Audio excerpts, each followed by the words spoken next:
As you can tell by the title, I'm the obsessed movie man, O.M.M. If you watch my channel, you know that I love the Universal monsters. From Frankenstein's monster to Dracula, they are well known throughout popular culture, to the point where even the ones that were originally from books are more recognized through the films. People think of the Frankenstein monster being a green, grunting brute, and people think of Dracula with the stereotypical accent. But of all the Universal monsters, one seems to get overlooked the most. Aside from that one. Okay, maybe some other ones. But the one I'm referring to is Quasimodo, aka the Hunchback of Notre Dame. Based on the Victor Hugo novel, Universal made an adaptation of The Hunchback in 1923 starring Lon Chaney. And I'm going to be completely honest, I couldn't get into it. And it's not because I can't sit through silent films. I love Phantom of the Opera, Nosferatu, and Cabinet of Dr. Caligari. It's just that something about the 1923 version didn't click with me. And for a while, I settled with the Disney version being my favorite Hunchback film. But now that I've seen the 1939 version starring Charles Laughton, that one could give the Disney film a run for its money. The story is about a beautiful gypsy girl named Esmerelda, who has quite a bit of admirers. There's the captain of the guards Phoebus, a poet named Gringoire, and a highly religious judge named Frollo. Frollo falls in love with Esmerelda, believes that she has bewitched him, and seeks to kill her. And somewhere in this plot there is a hunchback. That's where my main criticism lies. Quasimodo is not really in the film a lot, and it's mostly focused on Esmeralda. However, that's not a fault of the film, as to my understanding, the book is structured that way as well. It's kind of like how Dracula doesn't follow Dracula a whole lot, but there's still a point to him. Likewise, there's still a point to Quasimodo in the story. The movie centers on themes of faith, love, and beauty, and Quasimodo fits into it well. You have the hideous on the outside Quasimodo, who has a good heart, and you have the normal-looking Frollo, who is wicked on the inside. Phoebus and Frollo admire only Esmeralda's beauty, but Gringoire and Quasimodo admire both her beauty and compassion. The sets in the film are astonishing to gaze at. It looks like it was filmed in actual Paris, France, when in reality it was filmed at the RKO Movie Ranch in the San Fernando Valley.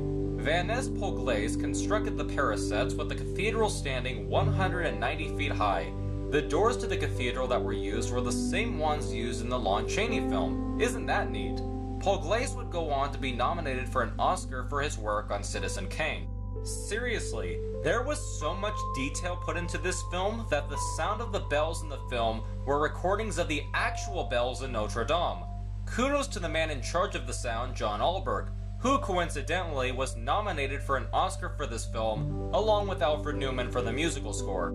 And speaking of sound, some of the screams that you hear in the film are from RKO's very own King Kong. Just wanted to point that out because it's King Kong. The makeup on Quasimodo is also really well done, and it was designed by Perk Westmore. It took 2.5 hours to get Laughton into the makeup, and he had to act during what was described as one of the hottest summers. Laughton also plugged his ears with wax so he wouldn't hear unexpected sounds in order to convincingly play a person that is deaf. And even though that Laughton was the one that recommended Westmore to do the makeup, both of them got into arguments as to what Quasimodo should look like. The end result was impressive, and it's hard for me to pick which makeup design I like more, the Laughton look or the Chaney look. Both are great in their own ways, and while Chaney's is fantastic, I mean, he is known as the man of 1,000 faces, I like Laughton's maybe just a little bit more. No disrespect at all to Lon Chaney, as he was very talented, but I prefer a slightly more human look to Quasimodo, opposed to the more beastly look of Chaney's. But since we've talked about his makeup, let's talk about Quasimodo himself. This is probably my favorite portrayal of the character. Chaney is great in the role, and I do enjoy the Disney version, but the way I came to my decision is that I interpret Quasimodo as someone who is half beast and half man, which makes sense since this is very much a Beauty and the Beast story. Chaney's portrayal, I saw too much of the beast in him, and in the Disney one I saw too much of the man. With Laughton, I saw a combination of the two. Laughton could snarl and make random noises, while also be able to speak and show tenderness. He wasn't an inherently bad person, he just did what he was told by Frollo, and when he's shown compassion by Esmeralda, he sees how he's been mistreated all his life and learns to take action instead of being someone else's pawn. But man, is Quasimodo ugly! I mean, what girl would possibly ever want to be with a guy like that?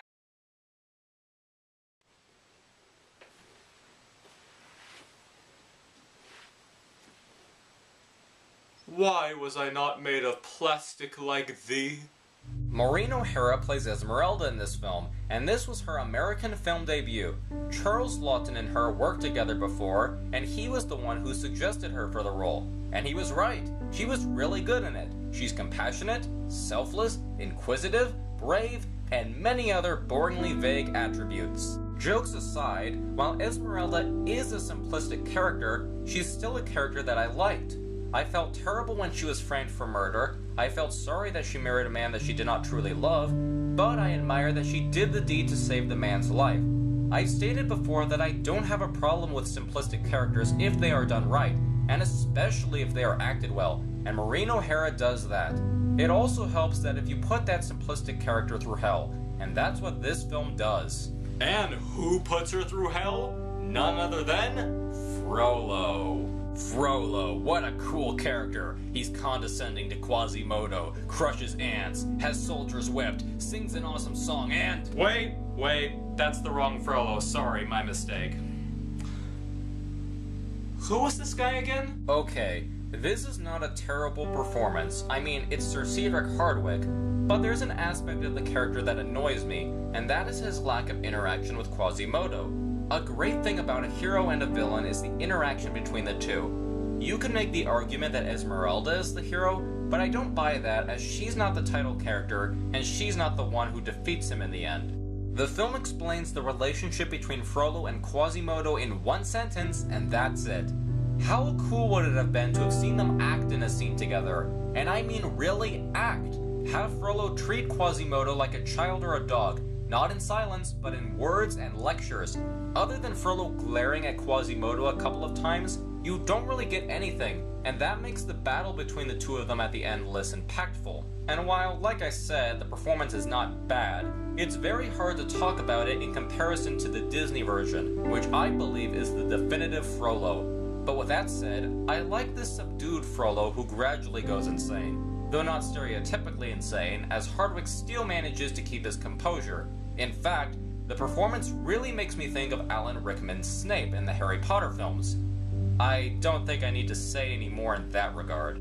Again, this Frollo is a mixed bag. There are some good things about him, and there are some not so great things about him. Another thing that I love about the film is the ensemble cast. There are a lot of fun characters in this film, such as King Louis XI, Clopin, the Deaf Judge, and even a Flat Earther.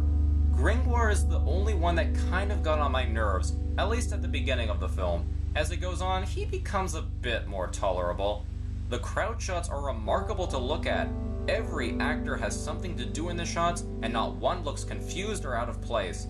The two scenes that best show this off is the Festival of Fools scene and the climax where the beggars invade Notre Dame. So after going on and on about this film, what better way to sum it up than saying I like it more than the Disney film? The Disney film is not a bad film. If anything, it's one of my favorite Disney films. But there are problems that I have with that version, such as the gargoyles, not being totally invested in Quasimodo's portrayal, and a lot of tonal problems.